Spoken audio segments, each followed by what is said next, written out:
You can laugh. I've helped coach top 500 players, or a top 500 player, or helped coach him in general to top 500. And there's a way of doing it.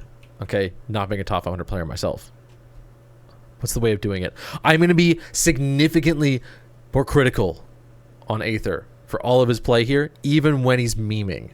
And then later on, he can come in and defend himself. And he can be like, Sulack, you're an idiot. This is why you're platinum, right? I'm fine with that. I'm totally fine with that.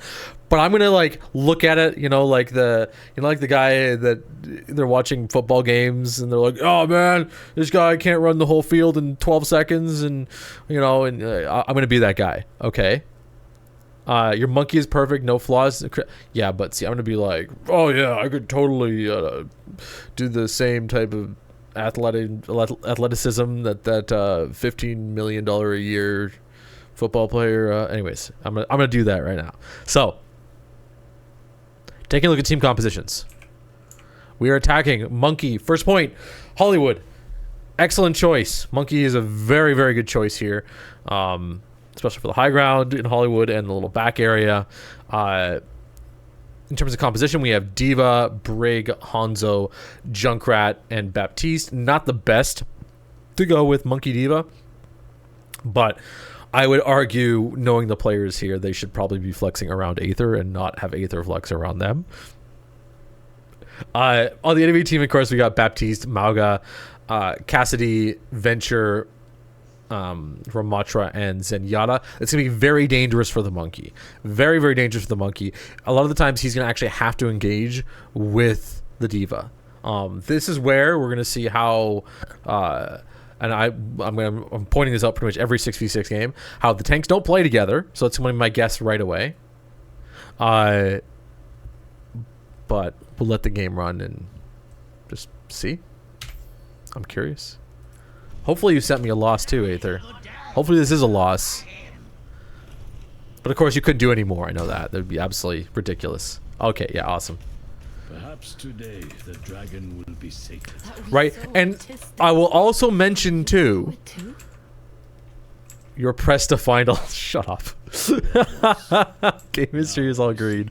Other ways. Okay, there's something I want to mention as a general rule of thumb. All right, is that somebody who is the best in the world, even when they're fucking around, should fuck around like they're the best in the world. Skin check. Oh, Jesus. We are running. It's the Chinese New Year one, I think. Ready for battle. Is that it? It's all red. Bronze skin?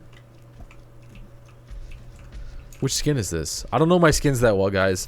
I am the worst skin person ever. I had 2,000 loot boxes at the end of Overwatch 1.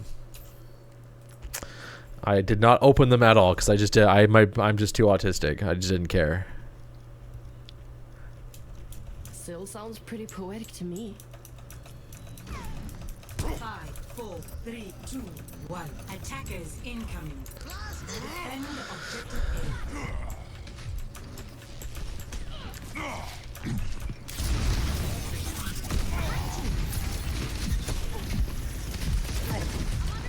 A. Okay. So I'll just do a quick explanation too of what's going on here. Aether's done a quick scout of the area just to see what's going on, see where the enemy team is, to orient himself in the fight and figure out what he's going to be jumping on. Now the goal, of course, would be to jump on something with the Diva, and he needs to jump in with the team at full health. Now I'm a little worried looking at the Diva on the attack team, looking at Aether's off tank here. I'm a little worried about them already. So these engages might be a little bit rough.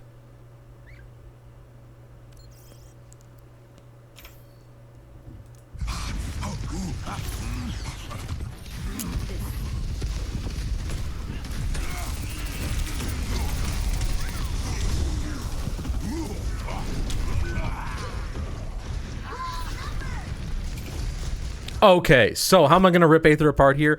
For sure, Aether's playing like the team is too good and didn't do the initial assessment before he went in. Okay, now he did what he should have done if his team was doing the correct thing. I know this happens a lot, and I think this is an excellent example of like doing what should happen and not doing what is happening, right? There's a big difference here.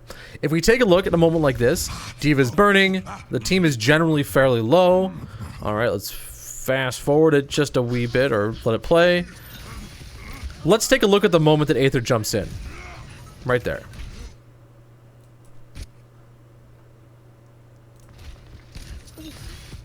Okay, wait, right there. Let's take a look at our team's cooldowns. We have... Oh, my camera's... I'm not going to switch quickly. Brig, 85 health. No health packs. D.Va. Boosters and defense matrix. Let's just ignore your D.Va. Hanzo, 159 health, no storm arrow in 3 seconds. Junkrat, 56 health, nowhere near the team, nowhere near anything to set up. Ana, no nade, 169 health. Right? Super common. Super common when a high elo player plays with low elo players, makes a play that should happen, but through all metrics, just a quick little look around would have informed him that it probably wasn't worth going in. And the big thing that I would have noted is it wasn't worth going in because Ana used nade right away. Dostray, how did everyone take so much damage without crossing a choke? I don't know.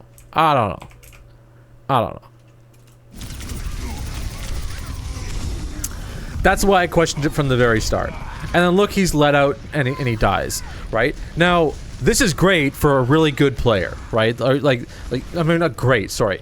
For a really good player, this type of play is great. It would be great. You jump in, you make an initial play, push them off the high ground. Everybody has their cooldowns. Everybody has most of their health. It's an easy engage.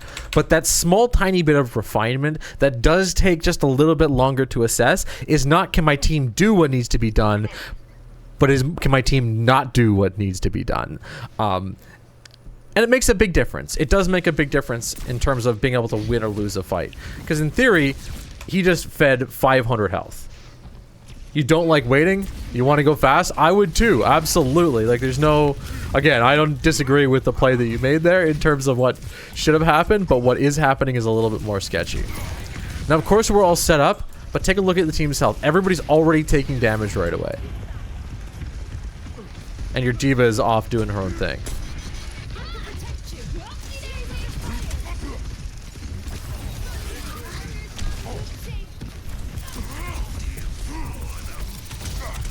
Both people engage on Ramatra. Good play. Baptiste. Now, gonna pause mid-fight. This is working a lot better because Aether did slow down, right? He recognized right away that, oh, fuck, my team is actually just not able to hold themselves together here. You want to go fast, play ball. But waiting a few extra seconds just allows for more cooldowns to come online, for his team to get set up a little bit easier, and then to push in. We could go back and we could take a look at like what exactly happened, but I don't want to spend hours on a review. You know, I want to keep this kind of going and paced well, with a pretty consistent, I don't know, a pretty consistent view on it. Now, I'm going to point this out, and it's just a hunch of mine, and it's just something that I've viewed around the players that are actually consistently like top 10. All right, is their ability to make this judgment. Right? When they have a shitty team, it's not that they can't execute everything perfectly.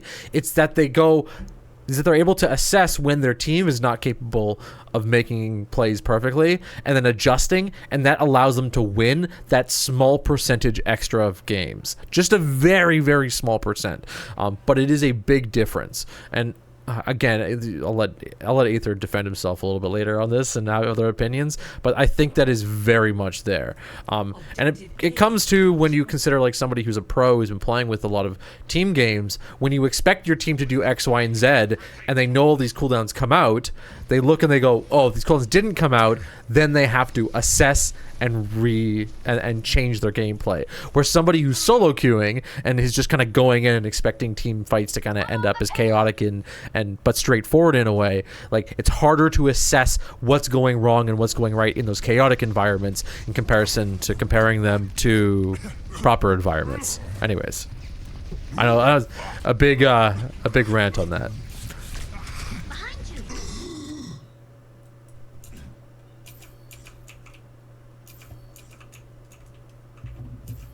What is that color? Oh, that's the thingamajiggy. Okay, we all know what should happen here. Hopefully. You see the whole team and freak out. I think you did the right thing for what should happen, but the wrong thing for what is happening. You jump in. Your diva jumps in. Defense matrix is it. And you die. Now here's the thing. If your diva was also a GM player and also understood that your goal is to go up there and put pressure on them, she wouldn't be doing this. Let's fast forward. Objective lost. Stop the payload. She wouldn't be standing on low ground, defense matrixing a Mauga that's just shooting straight at her. Right? That would just not happen. And she would actually probably be already on the high ground, right? And then you'd be able to push in up on the high ground with her. The problem is that she didn't do that for you, right? She's not playing the full value of the off tank that needs to happen to be able to make the plays that you're attempting to make. So in this instance, right, you should be able to assess right away, hey, there's a Mauga up here. My diva has already thrown defense matrix.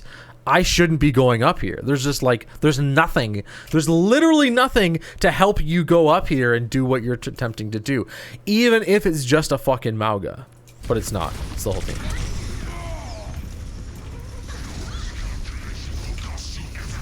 And then your diva feeds for absolutely no reason at all.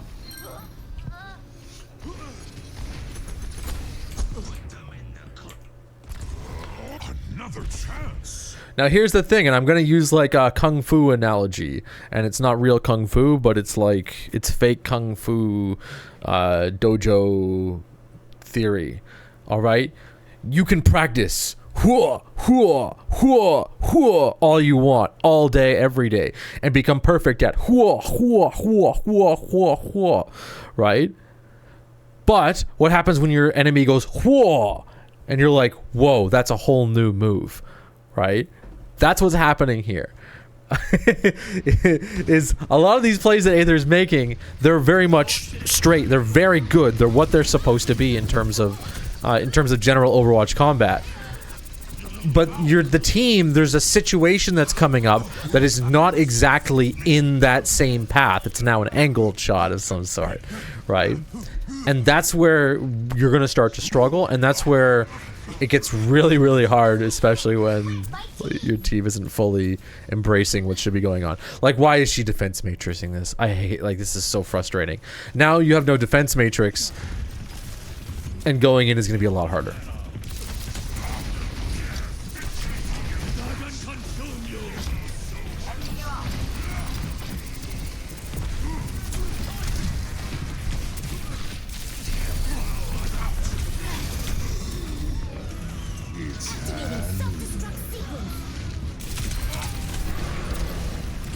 I don't know how I feel about the low ground stuff.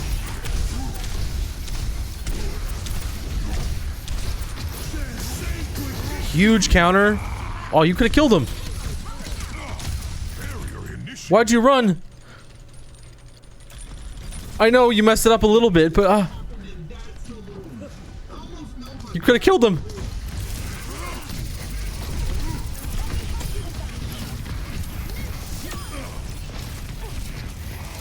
You didn't need to kill them. Fight was won. Okay.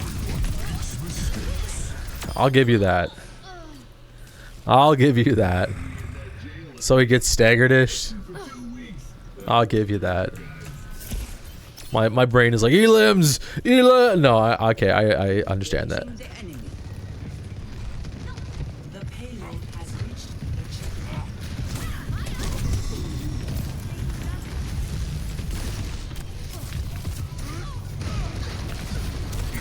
I want everybody to notice too how Aether's playing a lot slower.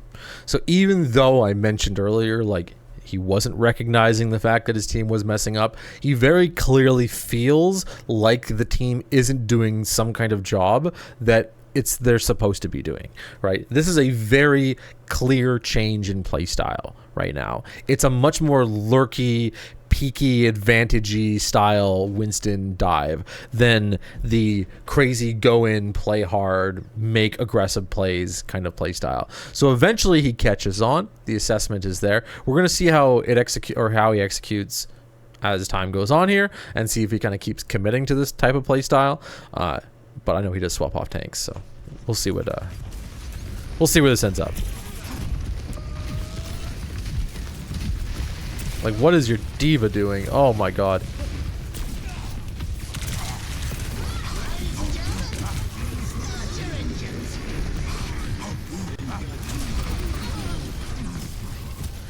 I'm backing it up just a little bit.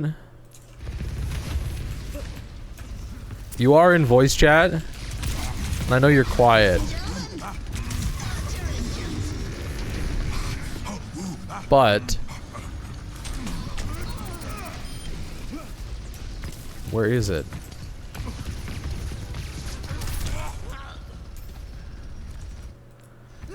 Looking at your actually here, I'll ask you, make you type it out. Haha, a one-way conversation here, and then I'll, pull you in later. What is the play that your team is waiting for? Let's not think about ultimates, but like, what is the play that your team is waiting for? What is the signal to get for Aether to go in? And anybody who's watching can also answer this too. Like, where and when does Winston want to dive? And I'll get to that as we kind of bring this in. When you get healed. You would have, I think,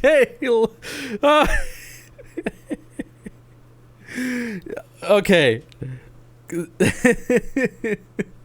That just means that you can pull up to the lights. We're looking for what the green light is on when you go in, because you could just jump. Anybody can just jump. That's not a let's just assume you're full health. When you're full health, right, what is the go-to jump?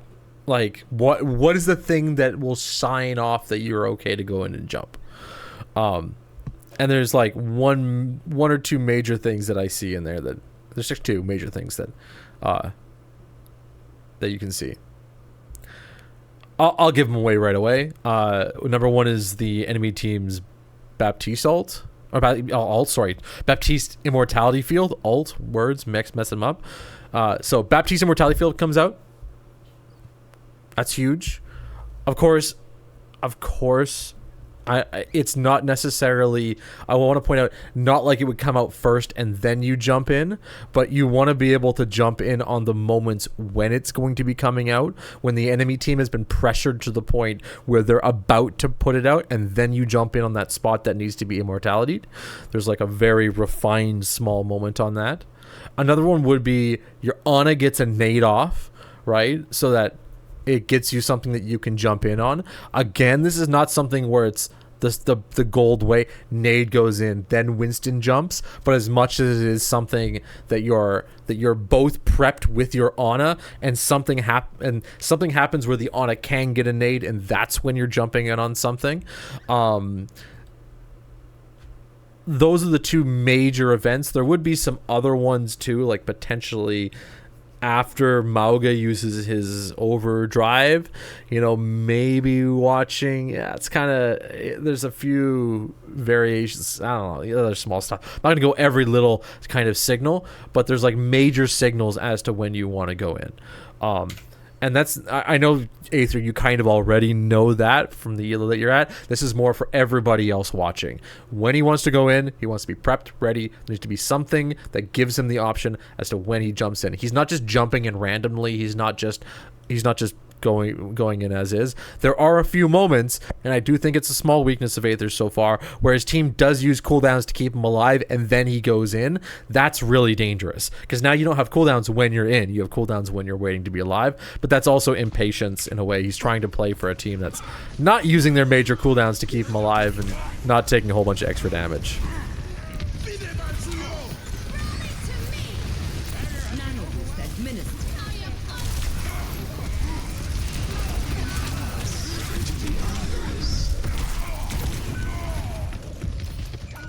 That would have been a very hard push anyways. I don't see much. Yeah.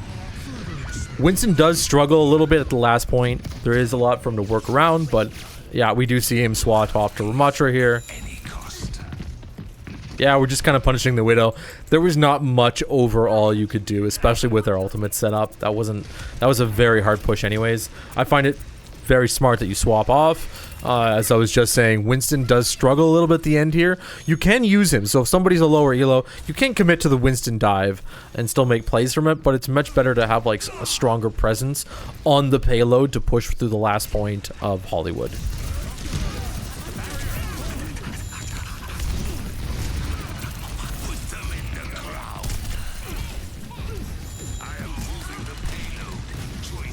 Sorry. I did say window, right? Did I say widow? I'm just trying to think. Maybe I said widow, not window. I saw window. My brain went and said window.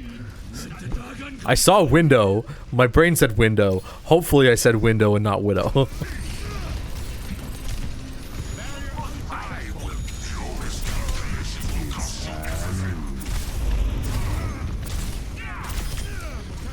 I like this type of pressure. It's strong. But we are seeing, let's back this up just a little bit. This is what I see all, as a spectator main, this is what I see all the fucking time. Your Ram is definitely weaker than your Winston Diva. You think this was a frustration pick. You could have been smarter. I'm going to show why it's a why this is difficult. And I see this all the time in our games. It is so common. Look at both the tanks.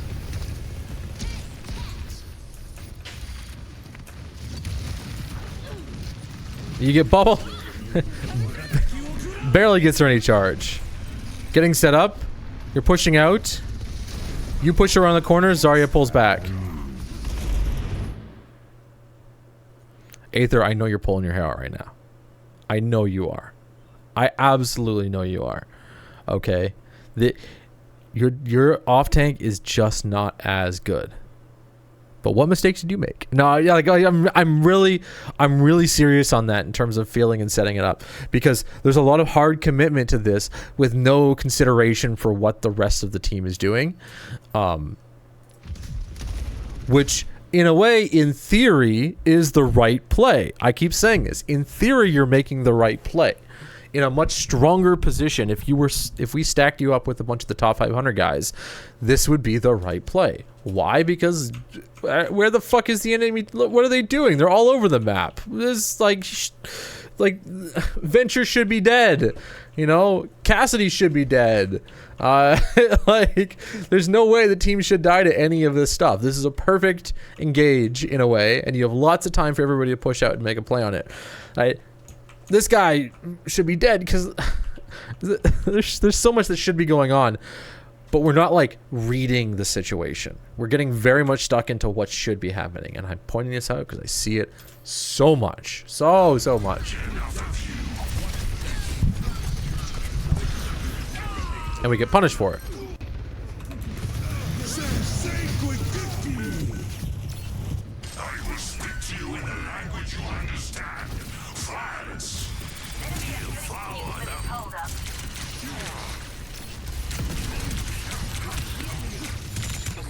And we're not talking about it that much. We don't make callouts, but I know this. It's something I held the very last second of 6v6 in Overwatch 1. Okay, it's a play style that I learned with Reinhardt Zarya. All right, it is not just down to the fact that Reinhardt bubbles the Zarya. It is down to the small amounts as to when Reinhardt bubbles the Zarya. Or sorry, when Zarya bubbles the Reinhardt. Jesus, English, right? It is like you have to be at a very particular moment and bubble at a very particular spot and avoid very particular cooldowns with it. And I absolutely believe the same thing matters with Ramatra and any other combo with like Ramatra Zarya here. There needs to be a combined effort to push in on someone like this, because there's no reason you should be falling back when your Zarya is with you. And what's happening is, yes, she's getting caught out in terms of your cooldowns, but potentially this could be like, hey Zarya, can you bubble me here, right? And I know the feeling when you're like, hey Zarya, can you bubble me here? And the gold player is like, I bubbled the Mercy instead. And we're like, we don't even have a Mercy. It's like, yeah, I know that feeling, but at least we're working towards that, because right now there's a lot of independent play, and you're just playing like you're a solo tank at the moment, which is rough. Not saying it can't like, where's your heat, bro?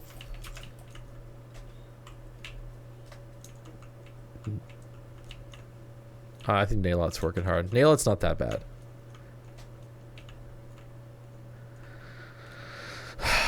Oh, your Baptiste is dead. That's why I didn't even look at the kill. Jesus.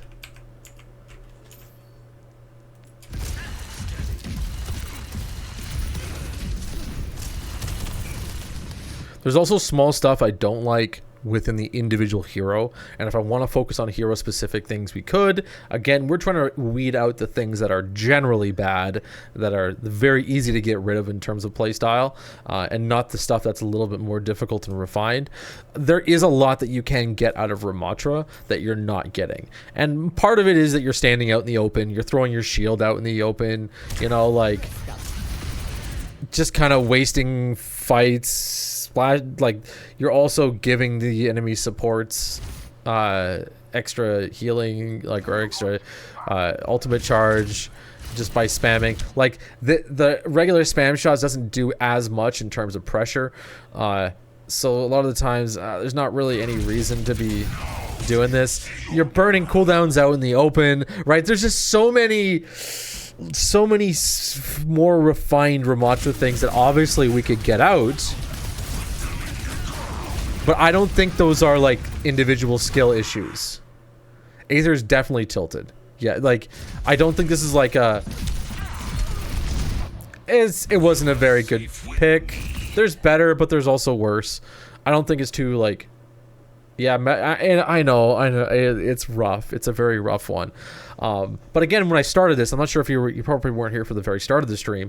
That's where I want to, like, when we're focusing on reviews, we want to focus on what's like internally impactful. What's your individual play that can be refined, even if it's not the most optimal play for the team. So it's a very hard pick, and you're smart enough. This is why I know we don't need to go over all like the basic Ramatra stuff. And if you commit to those, you'd probably be a lot better in these situations. But it's okay so far. Like, it's just there's a lot of inefficiencies. That's the biggest thing.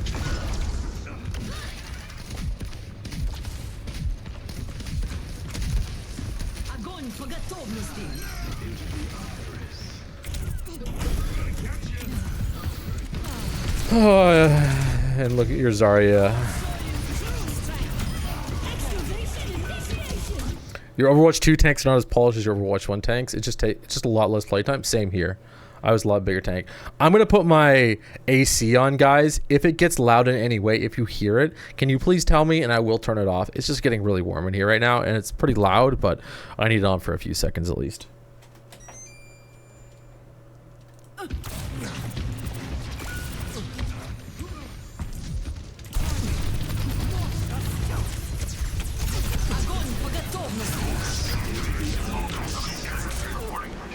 This, you guys can see, is like really rough.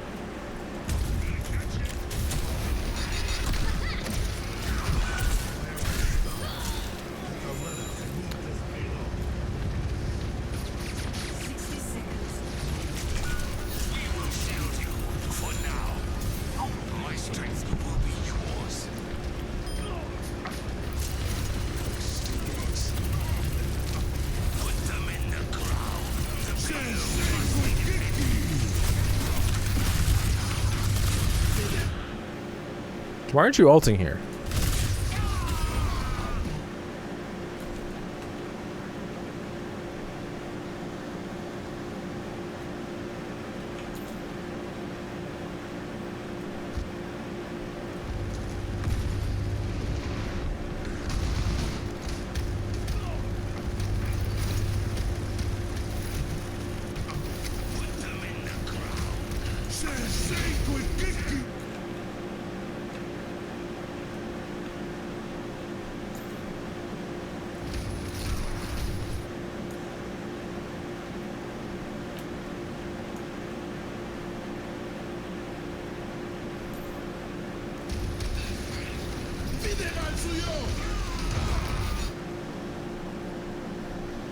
$50-50 on that one.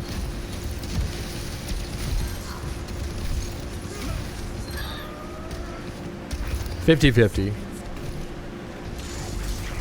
Assault the defenses.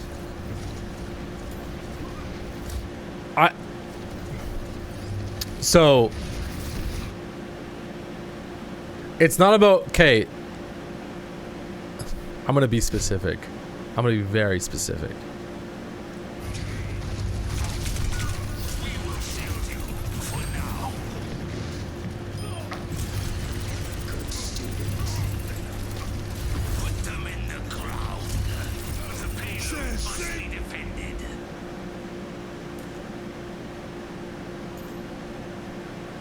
What I mean, and I could just be me.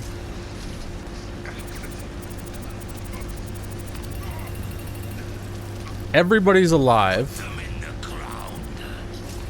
Mauga's half health. Almost. Pushing around the corner.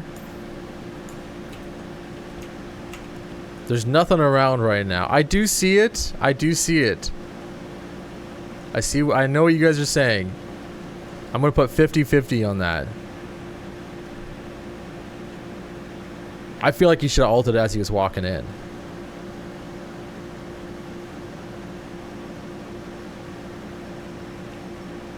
Right? To create pressure.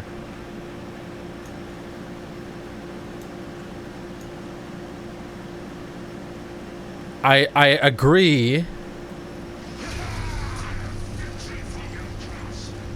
that now it's too late, but we have 3 teammates with us,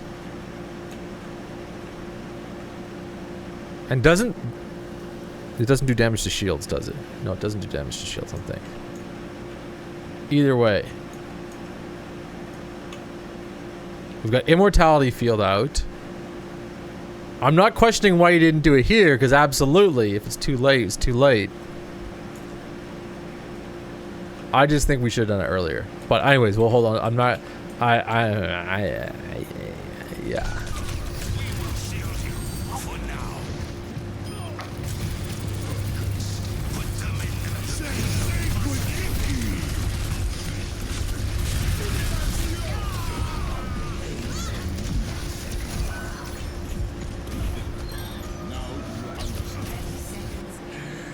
So 50-50. 50-50. Because then your Baptiste would have dropped window. It would have broken the shield. You guys could have broken through it. I'm not gonna lie.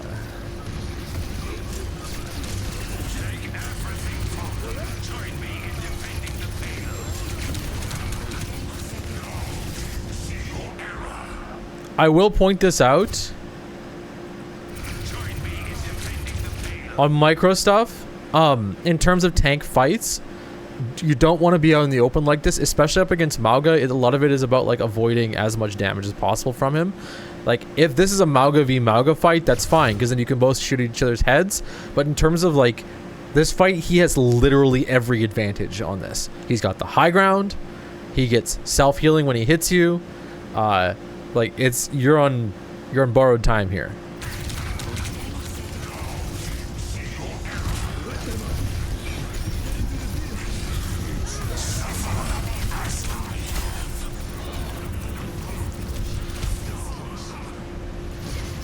And I think a lot of why you died at the end there is because of all of the pressure that you took at the very start.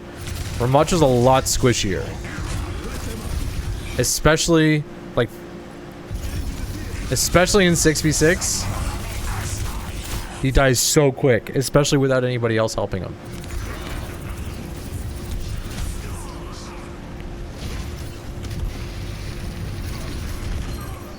So deciding to like fight that, yeah, deciding to fight the Mauga head on is a little bit rough. Is he switching? I saw switching. All right, we'll rip through this last round. I'm not going to spend too much time stopping. I know I said this before, but I'll make sure not to do it here again. And then we'll drag Aether in, and I'm really curious what he pulled from this game.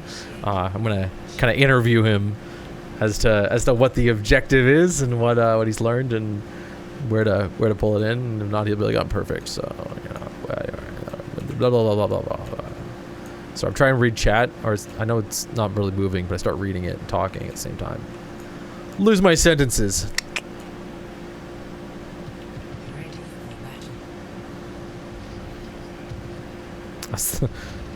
Someone pinged me with a 65 Elam Bastion game.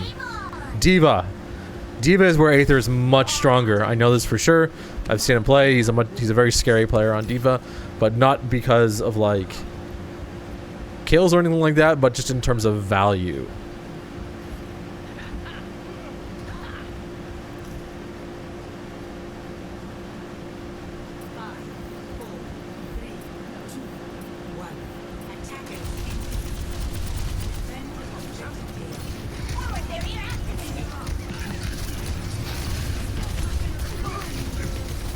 We're playing forward.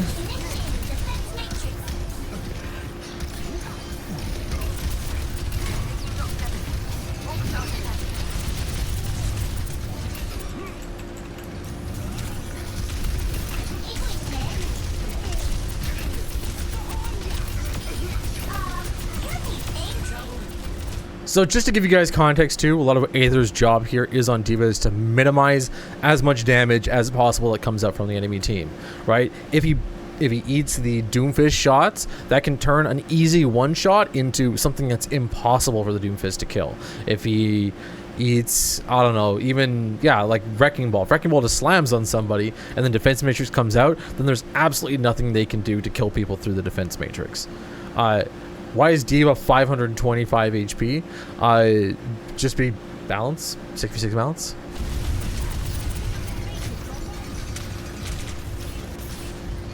Unless it's different right now, I don't think he's changed to anything different.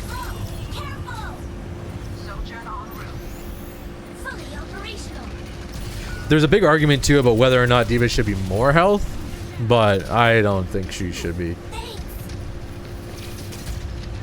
Not with a 400 health for Matra.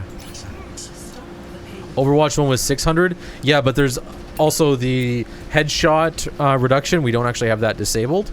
And there's also survivability and mobility.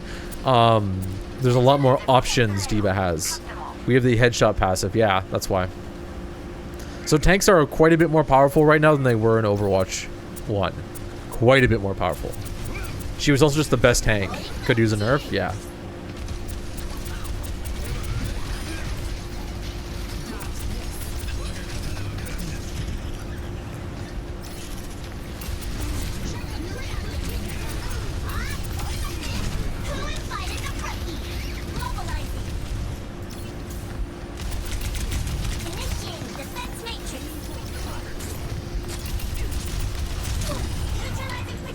I will point out watching this, because Aether is a much more experienced Diva player, it is way harder to see where the mistakes are.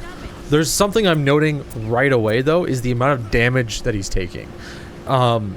It's not a problem for these individual fights, but that's a lot of extra ult charge for the enemy team that's being fed back and forth.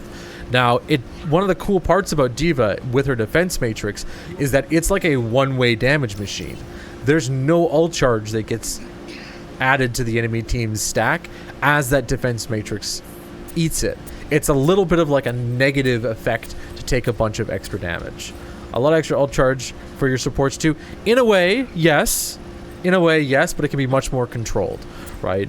It does help to take some spam damage, But I think you can optimize it a little bit more. I don't think this is not something that's super obvious, and I don't even know if it's too much of a problem right now. I would have to take a look, but that's what I'm noticing is you're taking a lot of extra spam damage, and the major point on that spam damage is spam damage below your armor, right? That is the major. That is like something that I'm adding to my spam damage. Like, it's not just that you're taking spam damage, is that you're taking spam damage past the point of armor. Because armor is actually much more useful for your supports to heal, right? If you heal armor, healing armor is more valuable than healing health. But taking extra spam health damage makes it significantly harder once you get past that point to be able to keep you up. So I don't know if it's a problem. I'm on the edge. I'm on the edge of it right now, but it's something that I'm noting and I'm sticking off to the side for future engagements.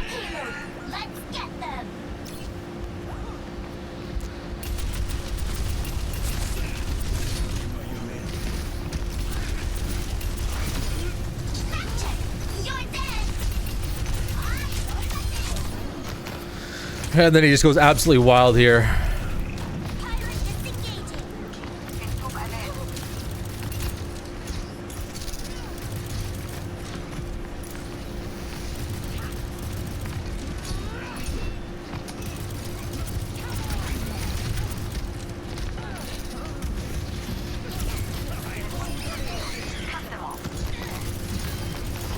Going mad on Mini Diva here. Get back, beautiful.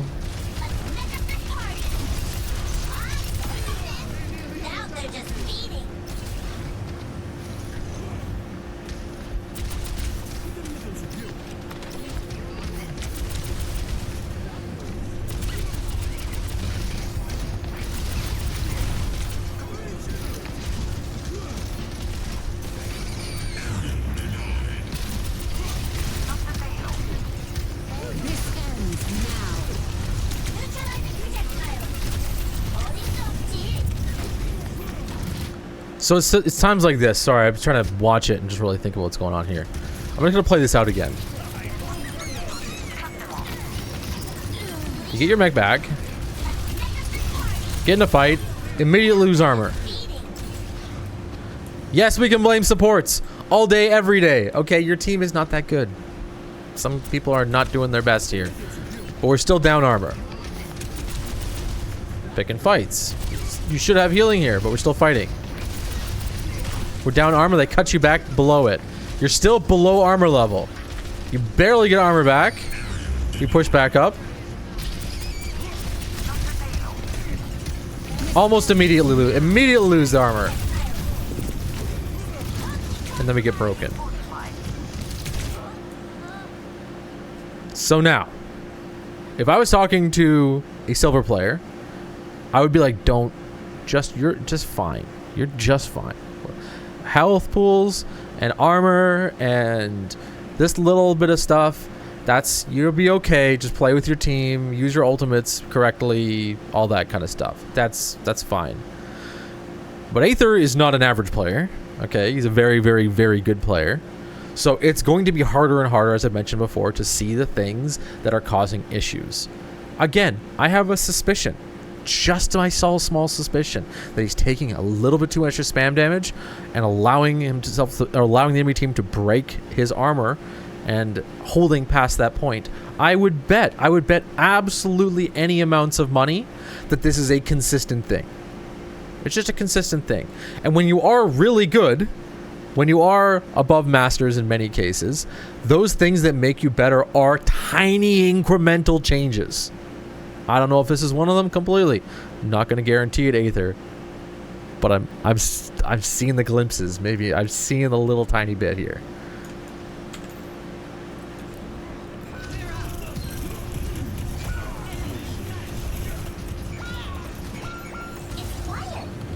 Part of this, voice crack again. Part of this could be tank brain. Even though you are a good support player, you kind of know this as a support player. When people play tank, they don't think they need to dodge damage, but it does make a big impact on the fights.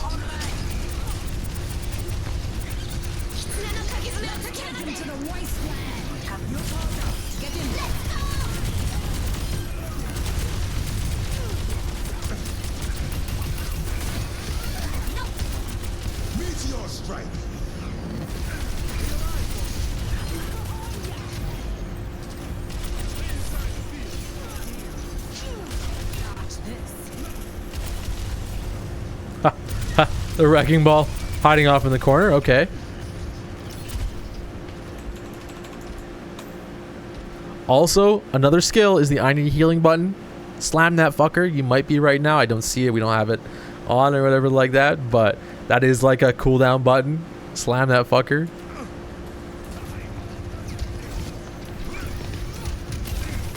Why your supports aren't healing you here is absolutely just driving me insane.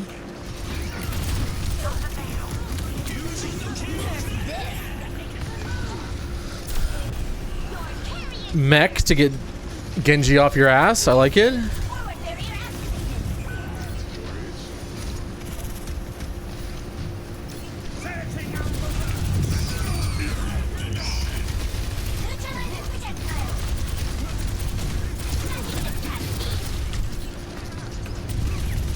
Now, for those lower elos who are watching, Aether plays a in-your-face D.Va playstyle. There's a variety of different playstyles that you can play as D.Va, and in-your-face is one of them, right? He is always pressuring people right up in their face. Look right now, he's doing it, right? You can play a passive D.Va style where your job is to like eat things and pull damage that normally would hit your team off the battlefield, and you know, you kind of lurk and then dive on people. But this is a excessively aggressive playstyle, and it works really, really well.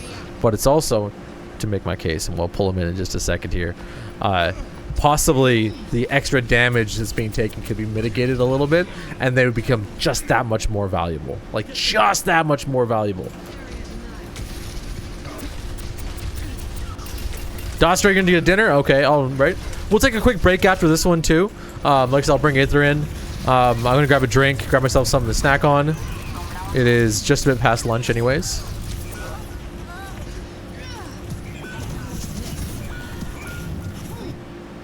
Replay ended. That's it. Alright. Aether. Hop your ass just into the green room. I'm curious. What do you think happened there? I'll drag you in and ask questions.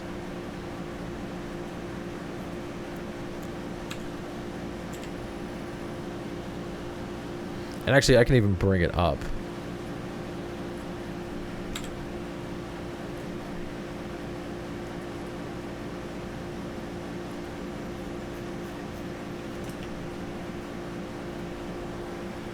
Hey, what's going on, man? Yo, what's up? Oh, well, you know what's up. You've been... Sorry, no, that was aggressive. So what are your thoughts on that game? Like, give me your overview. What do you think happened? And then I want to discuss a few small key points after that. I wasn't kidding. That was pretty much it. You cut out there, but I think it sounds like tilted, so we'll take that word. I just heard I was get, and yeah. Oh. Yeah.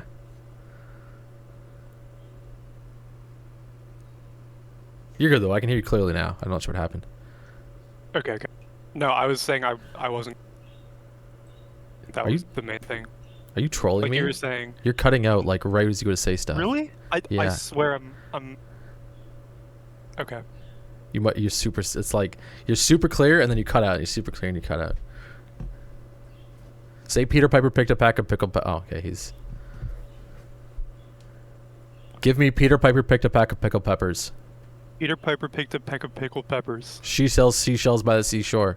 She sells seashells by the seashore. Beautiful. All right, you're fine. You were getting tilted. I could see that. I could definitely see that. Yeah, I think, like you said, I just didn't have a, like, I didn't play to my team, and on top of that, like, I wasn't communicating. I mean, nobody was communicating, but, like, as the better player, I should be. Yeah, you can tell.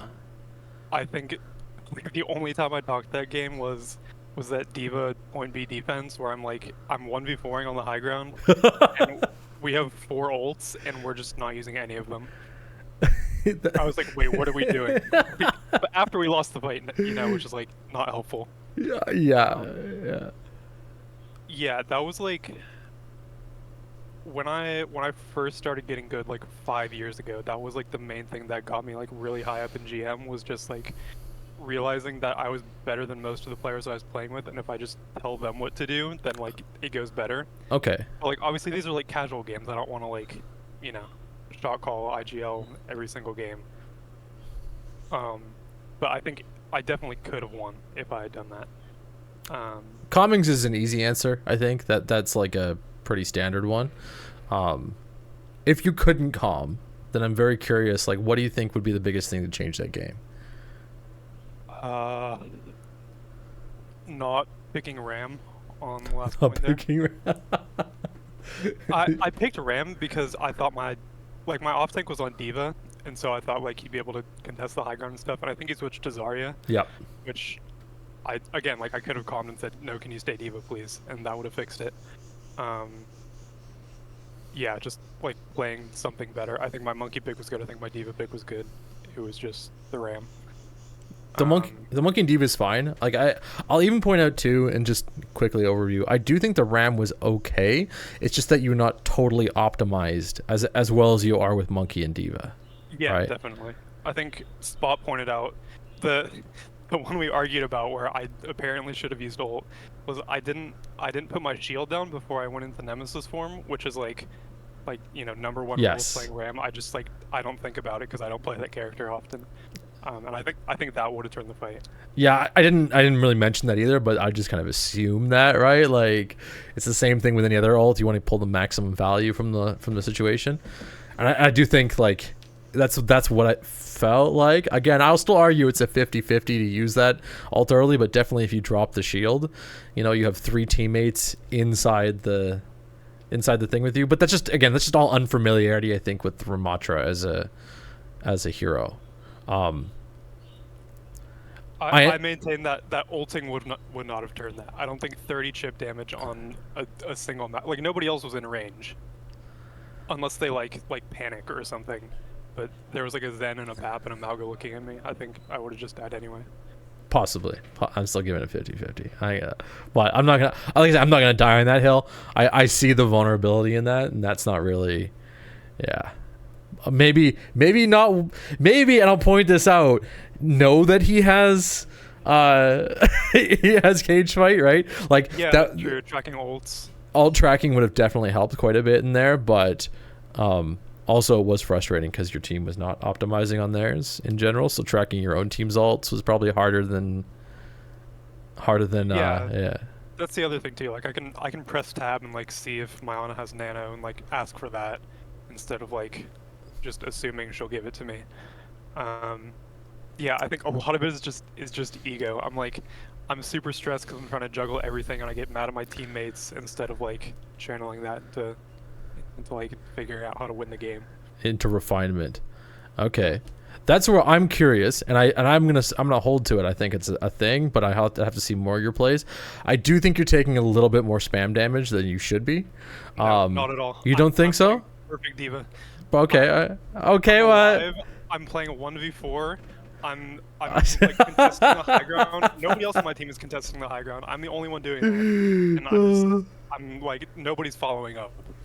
And well, part of that I'll point this out. It does a little bit come from not lower elo players, but also to just not stressing out the rest of your team in some ways. Like that's where I felt like you were committing really hard to dives that your team was just not capable of addressing. Right? They were, and I think we saw a lot of that. But then that's not really like, you know, I'm not here to like coach your mindset or mentality or anything like that, right?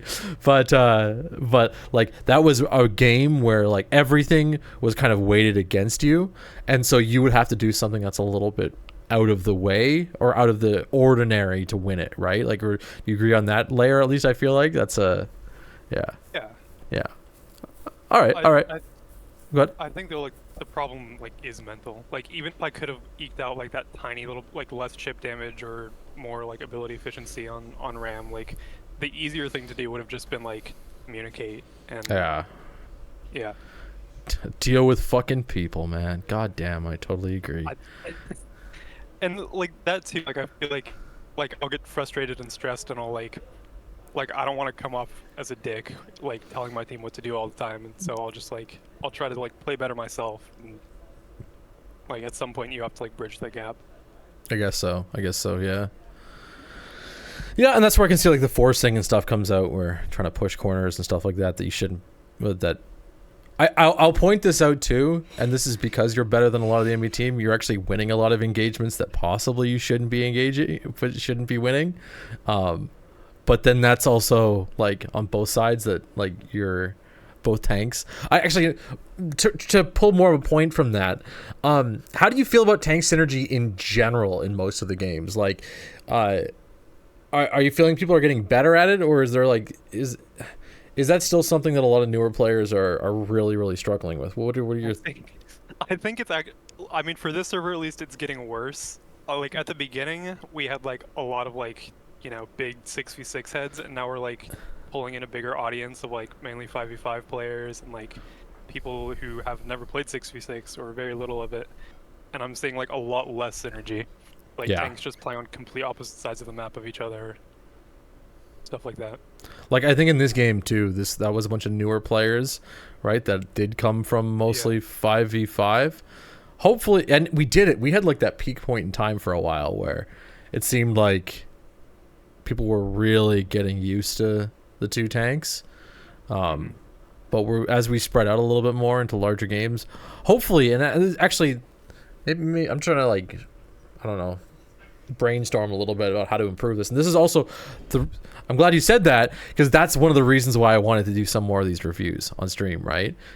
So we get a bit more of a sense of like what the game plays like, and hopefully push towards some kind of like tank composition meta, or at least synergies, because there's a lot of this like really big separation going on, especially with the different elos. Definitely, yeah. So cool. No, that's something I'd be interested in too, like coaching or just like doing VOD reviews. And breaking. Good for the community. Oh well, maybe I'll just drag you in on them here, and you can co-host our coaching streams or something like that. I think it'd be really great. Like more content too, not just like content for the sake of content, but more stuff coming out of 6v6, getting people to understand it a little bit better. It makes the games feel better. Like every time we have this big explosion of people, games like this, the one that we just saw, start to stand out, where clearly everybody is not like on board with the the two tank kind of setup.